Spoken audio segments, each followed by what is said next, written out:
Назад сме во студиото и овој блок од отвореното студио 1 го посветуваме во пресрет на утрешниот ден, 1 мај, денот на трудот. Некогаш бар тоа бил, ќе продискутираме со претседателот на Сојузот на синдикати Дарко Димовски, што сега се презема во однос на заштитата и унапредувањето на работничките права, докаде сме на ова поле, дале може би се заборавени или ги унапредуваме. Исто така да напоменам дека треба да пристигне и вториот гостин, активистот и синдикалец Здравко Савевски. По повод темава беше повикан и договорен, меѓутоа доколку секако не удостои со своето присуство, ќе искористиме да прокоментираме и актуелни теми поврзани со превирањата во левица, но затоа потоа најпрво велиме добар ден и добро дојдовте. Благодарам, добро ве најдов. Така, утре најавен протестен марш. Мотото на овој синдикален марш ќе биде не може да се одлучува за нас без нас. Најавивте дека ќе ги обединува сите работници и граѓани. Така е. Традиционално Сојуз на синдикати на Македонија и оваа година по повод денот 1 мај, денот на трудот, ќе го прославиме на улица со еден синдикален марш, каде што ќе ги повикаме, ви се апелирам, ги повикам сите работници и граѓани на Република Северна Македонија да дојдат, да не се придружат, да видат дека постоиме, да испарадираме, да ги спрочитаме нашите синдикални права, истотите да ги доставиме до владата на Република Северна Македонија, каде што во најскоро време веруваме дека и тие синдикални права, тоест работнички права, ќе бидат решени во бенефит на работниците. Колку се работи, господине Димовски, во овој однос? Да речеме, вие велите ќе бидат доставени до владата. Претходно имало некои предлози за унапредување на синдикалните права? Видете, ние го отворивме законот за работни односи, тоест напишавме еден предлог закон нов за работни односи, каде што бараме да се вратат многу изгубени работнички права години наназад, бидејќи како што гледаме во државата многу работници ја напуштаат барајќи подобра иднина, тоест подобри плати каде што ќе можат да екзистираат, бидејќи како што знаеме тука во државата све помалци и помалци се цени трудот на работникот, а знаеме трудот го создава капиталот и не е окей да создаваме капитал, а да не ни се плати трудот. Очекувате ли поголема излазност за разлика? Ние како Сојуз на синдикати на Македонија ги повикуваме сите граѓани, сите невладени организации, па и другите синдикати кои сакаат да не се придружат заедно да ги кажеме нашите барања пред владата на Република Северна Македонија, исто да го слушнеме нивиот глас, бидејќи ние го знаеме гласот на нашето членство, но сакаме да слушнеме и другите што размислуваат, па со заеднички сили, со заеднички напори да ги оствариме тие наши барања, бидејќи како што знаеме, колку што сме помасовни, толку побрзо ќе решиме некои проблеми, бидејќи ќе увидат нашите социјални партнери дека навистина се неопходни тие барања што ќе ги доставиме до нив и треба да ги решат ако сакаат да имаме добра социјална држава и да имаме социјален дијалог помеѓу нас како партнери. Господине Димовски, за волја на вистината, невладините организации често апелираат дека се кршат, односно континуирано се вадат извештаи. Имаше, чинам, последно и од Хелсиншкиот комитет во однос на прекршување на работничките права. Се уште остануваат они индустрии од текстилната и кожарската. Имаше и последно два такви случаи за кои што јавноста разбра. Само пред да продолжиме, вториот гостин е пристигнат. Добро, додека се подготви, ете го и вториот гостин, како што најавивме. Така. Со мало задосување сепак тука сте. Да сум добар ден до вашите гледачи и до вас. Добро, во ред, предлагам тука да направиме една кратка пауза. Добро, во ред, ајде го продолжуваме отвореното студио. Еден малку ни направи пореметување гостинот. Во ред, тогаш, господине Димовски, да се вратиме на она што примарно ми беше прашањето. Што еве како Сојуз на синдикати се превзема во однос на заштитата на правата на овој најзагрозен вид, бидејќи де факто не е потребно само нели марш и организирање него континуирано работење и соработка со институциите. Така.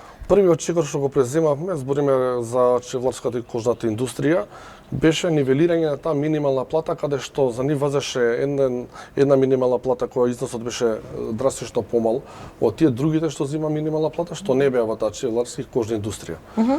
Може беше популистичка мерката од страна на државата, но нас кој синдикат ни беше прифатлива, бидејќи минималната плата се зголеми тогаш за 27%. Друга работа, соработуваме со невладени организации, ги земаме во предмети нивните укажувања, но тука не треба да застанеме, ние треба да ги решаваме тие работнички права преку институциите. Јас пак апелирам на поголема совесност на трудовата инспекција и да не се праќаат тие прекршување од работност директно на суд, туку да ги решаваат, бидејќи тие се инспектори за трудот и имаат надлежност да му укажат на тој работодавач што ги крши тие работнички права со решение или со указ да се поправи, а ако не се поправи, тогаш ќе бараме на повисока инстанца во судевите. Добро, Савески, добар ден. Добре. Така. Стартуваме со она на почеток, како што го отворивме студио 1, главната тема, докаде сме со заштитата и напредувањето на работничките права, ги забораваме ли? Вие сте веќе и познат активист, години наназад и синдикалец. Ајде да започнеме со генералната оценка според вас и да ве прашам, ќе учествувате ли на утрешниот марш на синдикати? Утрак има 4 протести во Скопје, што во крајна линија е и позитивно.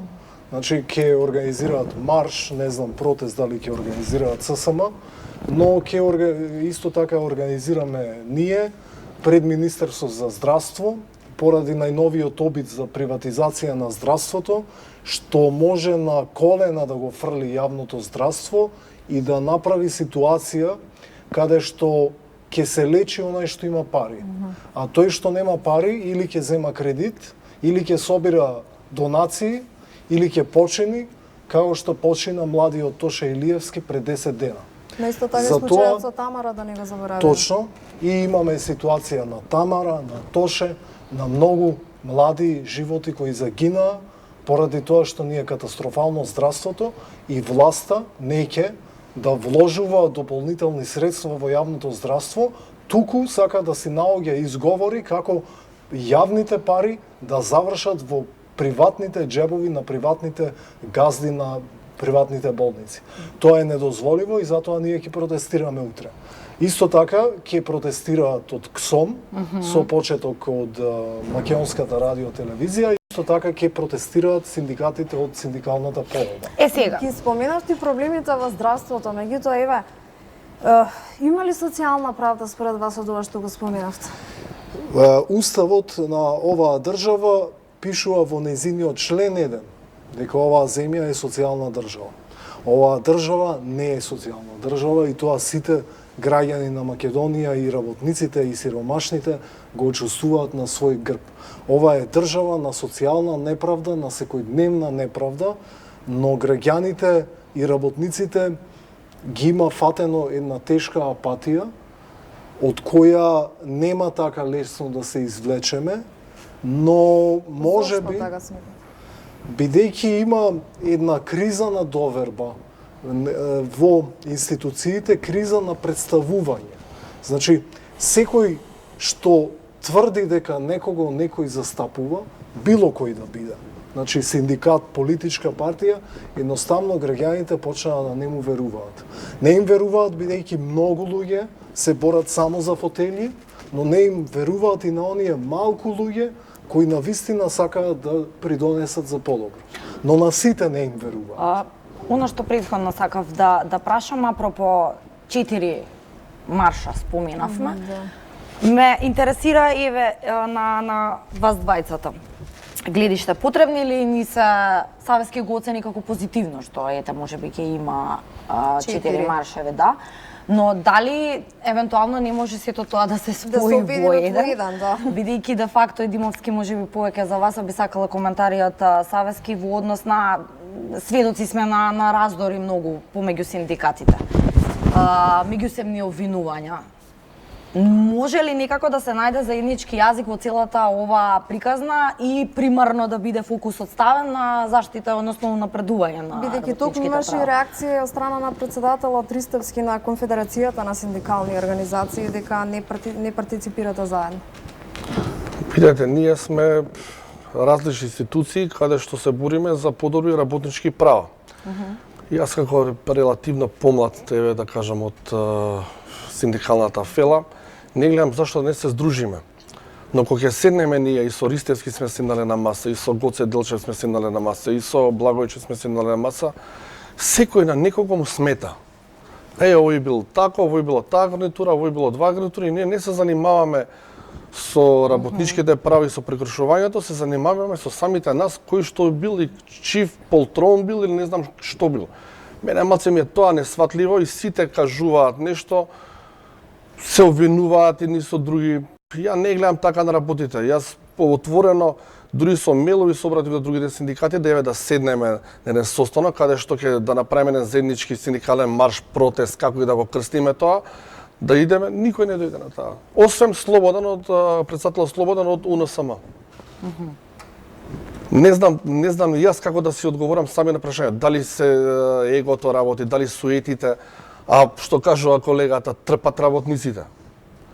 Сакаме ние нешто да направиме, еве ќе коментирам и околу здравството. Ние знаеме здравството како функционира во нашата држава.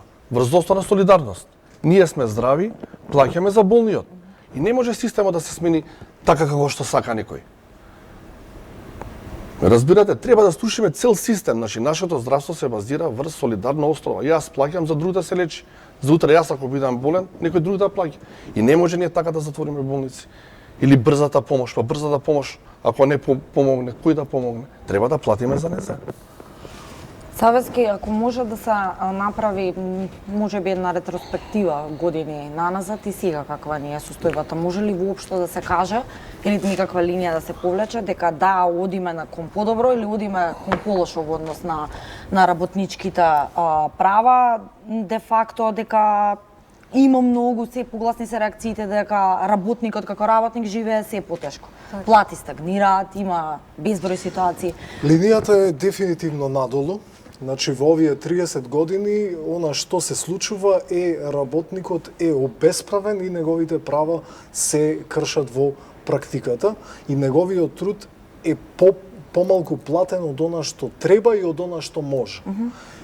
Сите досегашни влади, она што го правеле со безбројните измени на Законот за работни односи, е во некој мал неважен дел ќе зголемат некое право и после тоа ќе го рекламираат, а во друг дел кој е многу важен, намалиле некое многу важно право.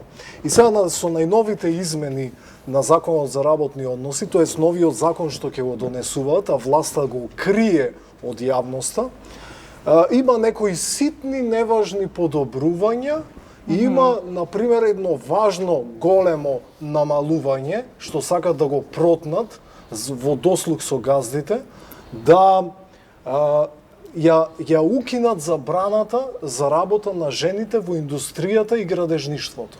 За да биде дозволено и во трета смена работничките да работат, што може многу негативно да се одрази во делот на работењето на текстилните фабрики кои вработуваат доста жени. И сега, имаме една власт која тврди дека унапредува, не знам, социјални стандарди, која претходната власт го продолжи време траењето на ноќната работа во текот на целата година и сега, например, колку се влошиле правата. До пред 10 години не можеше работникот, согласно законот, да работи цела година само во ноќна смена. Сега тоа е можно. И сега власта не да го укини ова можност, што крајно го исцрпува човековиот организам, замислете, цела година да вие работите ноќна смена. Тие дополнително сакат да го прошират ноќната работа од исклучок да стане правило. И сега, едноставно не се зборува доволно во јавноста околу ваквите работи и луѓето кога ќе се соочат со измената на законот, тогаш ќе видат колку е сето тоа лошо. Ние имаме работници кои работат аутсорсинг во странство, кои работат нонстоп во ноќна смена.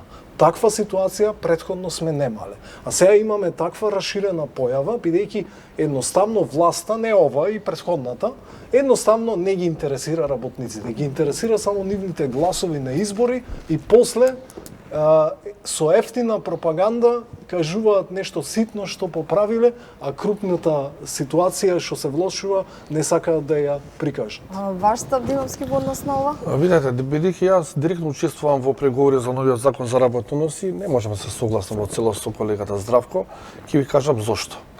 Ние таму имаме една одредба каде што се спориме не со власта, туку со организацијата на работодавачи, викав следното.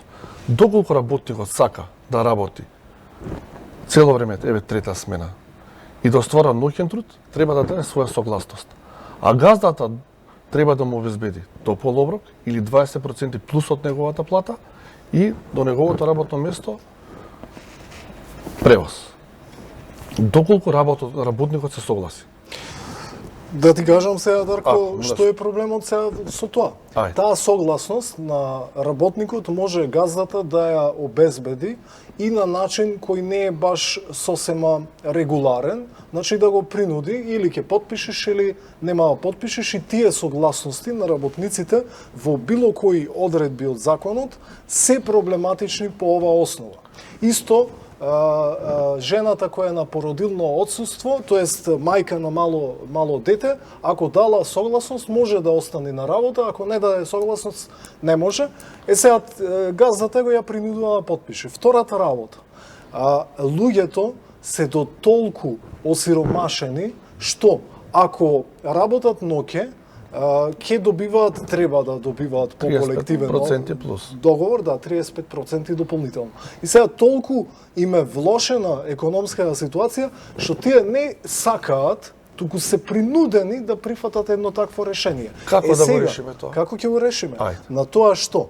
Прво, тие што се ограничувања, например, зошто луѓето не работат ноќе, а работат дење. Работат бидејќи таков е човечкиот организам, да не треба да се работи ноќе. Значи, треба да остане ограничувањето, а од друга страна треба да се организираат работниците да се борат за повисоки плати, за да не мора за тоа 35% изголемување, да го добијат во нормална работа, а не во ноќни услови. Вие savески запознаени сте со овие нови измени во Законот за работни односи што се Не, предлагаат? Министерството за труд и социјална политика го крие од јавноста. Значи, ги имаат известено синдикатите, ги имаат известено коморите, но не се единствени оние што се борат за работнички права ограничени на овие субјекти. Значи, подитно јавноста мора да биде информирана што подготвува Министерството за труд и социјална Димовски, политика. рековте директно сте вклучени, може во кратки црти, еве, што Да, според да вас ви сметате разјаснуваме. дека... Ние толку транспарентно ја работиме работата, не е тука Министерството за труд и социјална политика, во законот учествува Сојузот на синдикати, Конфедерацијата на слободни синдикати, Организацијата на работодавачи и Министерството за труд и социјална политика. Еве ги на овој наш првомајски постер, тие 14 или 15 точки кои ние не може да се согласиме со нив. Не може да се согласите Не, со уште нив? преговараме, наидуваме на отпор кај Организацијата на работодавачи.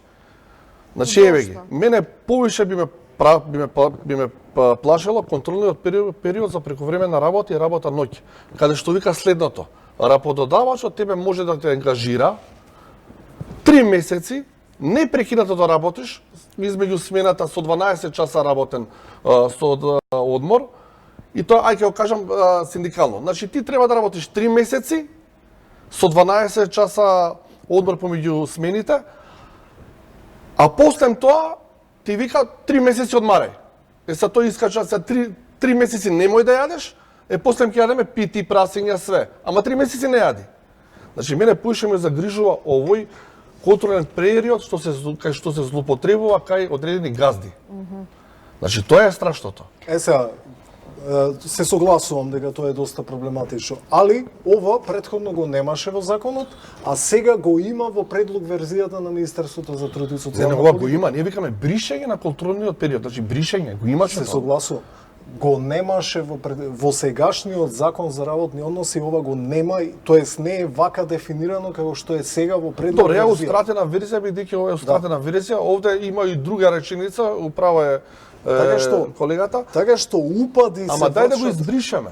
Се согласувам. Дај да ставиме стоп за договорите на определено време подолго од една Ајде, година. кратко да направиме еден сумарум, да речеме што се оние најважни точки што како што споменавте досега се страшни, ајде да го употребиме терминот, односно Проблематични. треба да се менуваат. Значи, ја се И- земам збор ако сум помал од колегата. Значи, прво и основа договори за вработување на неопределено време. Да може да се планираме иднината, да се планираме да имаме социјална заштита, така, да може да ствараме фамилии. Стоп за договорите на определено време подолго од една година. За да не може, што вика колегата, да се злоупотребуваат од страна на политички партии, газди, еве ќе ве запослиме или не знам ти што. Право на регрес за годишен одмор на сите. Не може да му даваме на приватниот сектор, а на јавниот не. Нели викаме сите сме еднакви пред уставот? Така? Така. И уште многу други стабилен пензиски систем, каде што и веќе извадив една аналитика, каде што во другите држави пола го плаќа социјалните предојности, пола ги плаќа работодавачот, пола ги плаќа работникот. Некако да конфирмираме работникот, да му олесниме. Ме разбирате? Значи има многу работи што ние договорите на определено време. Тие ако се вратат, тоест ако законот повторно кажува дека договорите на определено време може да траат максимум една година, тоа фактички ќе значи враќање на претходно право кои работниците го изгубиле пред 20 години. Значи, ние зборуваме и сега, например, прво беше пред 20 години должината до една година договорите на определено време, па се зголеми на 3 години, па на 4, па сега е на 5. Сегашната влада вети во изборната програма дека ќе го врати периодот на договорите на определено време на максимум една година. Во последната верзија од предлог законот, што го крие од јавноста, ретерира од оваа должина и оди со должина од 3 години. Не. 3 години. Јас ќе ти кажам, еве ќе ти го да покажам и законот, баш напротив, Министерството за труд и социјална политика и владата вика 6 месеци. Да не биде подолго од 6 месеци. Ете, она што ќе се согласам со тебе. Јас ќе ти докажам во драфт верзијата, да. Јас А работодавачите викаат за 3 години. А ние па синдикатите викаме за една година. А по одговор од организацијата да работодавачи вика немојте така, вика се дигитализираат работните места, ние треба да видиме дали тој ќе се Дарко, само едно прилагоди. нешто. Добро. Значи, ете, може да јас ќе немам... зборуваме вистината, ќе зборувам. А јас ќе ви го Гледај, дадам и договорот. Јас може многу е да поборен. немам достап до последната верзија на драфт верзијата на Законот за Ама работни ние се односи. знаеме зашто не ми побараш од мене. Чекај, извини, ќе ти побарам, окей, не е тоа проблем. Добро. Не е проблемот, јас бидејќи се знаеме да ти го побарам документот, туку Министерството демек транспарентно е. Треба да ја објави најновата верзија на драфт документот, да знаеме дали е 6 месеци, дали е 3 месеци. Ама не е договорено, тоа е проблемот. Затоа не сме ставиле стоп за договорите на определено време подолго од една година. Значи не сме се договориле. Добро. Во суда сме со орама. Али она што сакам да кажам, не треба кога она што јас предпоставувам дека ќе го направат од Министерството за труд и социјална политика е дека ништо суштински нема да променат со донесувањето на новиот закон, или пак во втора полоша варијанта ќе направат некој упад во работничките права, кој е доста важен, ама во последна варијанта од драфт верзиите, ама она што работниците треба да бидат свесни и да се организираат е да бараат повеќе права. Например, плата може да се исплаќа до 15-ти ден во месецот. Одредени газди, и доста голем дел од газдите, ниту тоа не го почитуваат. А како да се зголеми свесноста? Она што треба, вие сте заработиле, веќе сте ја завршиле работата во месец април, така што треба вие на 1 мај да ја добиете платата. Сега не на 1 мај, на 15 мај по закон е, мислам, ми инспекторат на труд и се дозволува и малку потаму. Нели? Работниците живеат на вода и на воздух. Сега, нормално, ајде, на први малку е претерано, но на 5 во следниот месец би бил датум кој би значел многу за работниците. Особено бидејќи многу работници поместувањето до 15 значи дека тие ќе мора да се позајмуваат од пријатели, ќе треба да се запишуваат во локалното дуќанче и слично. Така што ова би значело доста едно, значи треба да имат серија, ама наведувам пример кај што може да има и шекор ако има доволно притисок. Ако власта не биде притисната, не само од синдикатите, туку и од самите работници, да ни ги врати нашите работнички права и да ги унапреди, тие се поврзани со бизнис секторот. И као што можеби Дарко знае или во ССМ се доста свесни за тоа, кога претходната верзија на Законот за работни односи ја правеа во 2005 година, во нацрт верзиите, во голема мера, се беше релативно во ред. Ама во последната верзија на Законот нешто се случи и одеднаш многу работнички права исчезнаа. И она што јас се плашам е дека ако сите ние не притиснеме, ќе доживееме истата судбина како дотогаш, као овие нацрт верзиите се ќе бидат релативно прифатливи. Ворид, Дарко, некоја заклучна поента, крајните минути накратко, сакам само да му одговорам на колегата, која е латката и механизмот како да се заштитиме ние. Ние кога го финализираме Законот за работни односи, како викам Законот за работни односи, треба да се отвори за предлог законот јавна расправа. Идеме во Битола, во Штип, во Охрид. И ние дебатираме на више предлог верзијата. И сите ја знаеме. Таа е достапна за сите, викаме ова е конечната верзија, финалната верзија, ајде невладин сектор, ајде работодавачи, ајде партии да видиме дали треба уште нешто да измениме да додадеме. И ние работиме на финалната верзија и дебатираме. И утре како со кој ли се киде во собрание и да ја пушти во другата верзија. Па тоа знаеш што ќе биде? Ворид, вака, за крај, Савески мора да го искористиме гостувањето, односно твоето присуство во студиото, иако за волја на вистината кога ја договаравме тематикава за работнички права беше пред 2 дена, но твој коментар, став, превирања во левица, денеска цел ден сме сведоци на прозивки Апасиев контра вас. Обвинивте со статуси дека Апасиев нели по поканата, односно веќе остварената средба со кандидатката за председател на ВМРО ДПМН дека одработува за фотелја, тој пак возвраќа дека не сте во право, исто така околу оној судски спор дека судот одлучил да останува единствен правен заставник на партијата според него. Јас ќе кажам дека самото тоа што тој реши да ги актуализира овие прашања пред 1 мај директно, наштетувајќи на организирањето за 1 мај, е показател дека тој има раскрстено со левичарските вредности, дека него работничките права ама баш ништо не му значат.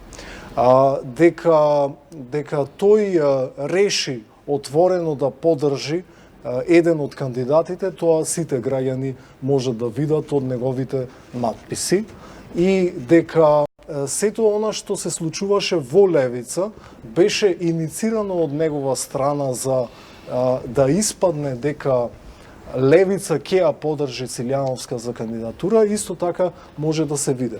Она што ние бевме сведоци е, значи, ние изгубивме судски процес каде што 100% од аргументите беа на наша страна. Апасиев дели никогаш не сте била правен застапник на левица. Да, значи тој е правен застапник на левица, но беше разрешен. Тоа судот не сакаше да го земе предвид, но ние ќе се жалиме на апелација во врска со тоа.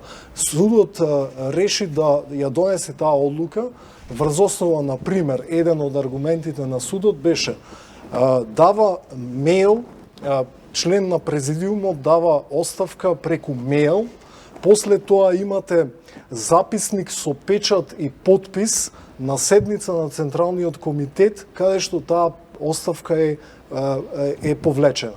И сега судот зема предвид мејл, а не зема предвид записник со печат и подпис. И сега, тоа е буквално срамна политичка одлука од страна на судот и значи дека ако ова помине, тогаш буквално секој во секоја партија што го има посет на печатот може да игнорира секакви демократски процедури и да си фалсификува документи. А за неговото фалсификување на документи тој ќе добие кривична пријава од наша страна, бидејќи е тоа веќе сериозно кривично дело. Савески, со оглед на тоа што задоцни целово отворено студио, не гази времето, има многу и за оваа тема да се разговара, меѓутоа предлагам тука, иако малку ќе задоцниме, за да имаме и третата страна, кратка изјава од Димитар Апасиев по повод денешниве обвинувања и се враќаме назад само кратко со коментар и заклучок на разговорот. Савески не ни беше запишан, превирањата конечно завршија, после 6-месечна внатрепартиска па и надвор веќе излезе правна битка, судот донесе пресуда, односно решение со кое што го потврди тоа што и беше претходно, дека јас останувам единствениот правен застапник, а дека се друго е веќе лажно представување, односно дека тие се исклучени од партијата и им е замрзнато членството. Така што битката е само правно формализирана на она што ние го знаевме, дека и го очекувавме искрено, така што веќе не обрнуваме внимание на тие внатрепартиски превирања, бидејќи реално ги нема, бидејќи тие луѓе се веќе надвор од партијата. Господа те чуваат неблагодарни луѓе, значи на Савески сум му ги држал јас прес конференциите кога го апсија и фала му на тоа што вади такви. Инаку нема вистина во тоа, нема. Да сакав да се шитнам, јас до сега ќе бев пратеник уште кога Заев ми понуди да бидам, така што не се гледам себе си. Нашата цел е левица, впрочем ние во самата наша програма имаме забрана за предизборна коалиција. Савески, ако може така да се изразам, што се случи всушност до некогашни соборци, сега гледаме фракции во левица? Значи Димитар Апасиев реши личниот интерес да го стави пред општиот интерес, дека човекот веќе има раскрстено за жал со левичарските идеи, покажува тоа што тие утре ништо ниту планираат за 1 мај, ќе го игнорираат тотално, а 1 мај и работничките права се нешто што се од исклучително значење не само за левица, туку и за секоја левичарска партија било каде во светот. Ние ќе протестираме утре на 1 мај и ќе се бориме за одбрана на јавното здравство. Тие ќе си седат дома или ќе се сретнат со Гордана Силјановска. Позицијата на левица околу претседателските избори е дека секој граѓанин треба да одлучи самиот дали ќе гласа или не. Конкретно моето мислење е дека треба граѓаните уште погласно да го изразат својот револт и незадоволство и од едната и од другата корумпирана врхушка која цело време само го кради народот, а едноставно не му е гајле за маките на обичниот човек. Во ред има уште мал милион прашања кои што би ги поставиле, но ајде му отстапуваме простор на Димовски уште како една заклучна поента за работничките права. Пред се сакам да им го честитам утрешниот ден, денот на трудот на сите работници и граѓани на Република Северна Македонија. Ги повикам во 11 часот пред зградата на Сојуз на синдикати на Македонија, каде што заедно ќе исклучиме, ќе го прославиме тој ден, ќе го прославиме работно тој ден, каде што ќе го доставиме овие нерешени прашања до владата на Република Северна Македонија, каде што ќе може да ги види и премиерот и на еден начин да ми биде медијатор за побрзо да ги решиме овие несогласувања меѓу нас социјалните партнери, за да може целиот бенефит да го добие работникот. Господа, ние ви благодариме за одвоеното време, така и денешното гостување. Елена, Времето по полека не гази, време ние тука да се одјавиме, односно со мене со Јана се дружиме повторно утре, а во продолжение следува блокот забавни емисии, односно музичкото шоу Звезда број 1. Останете со програмата на 1.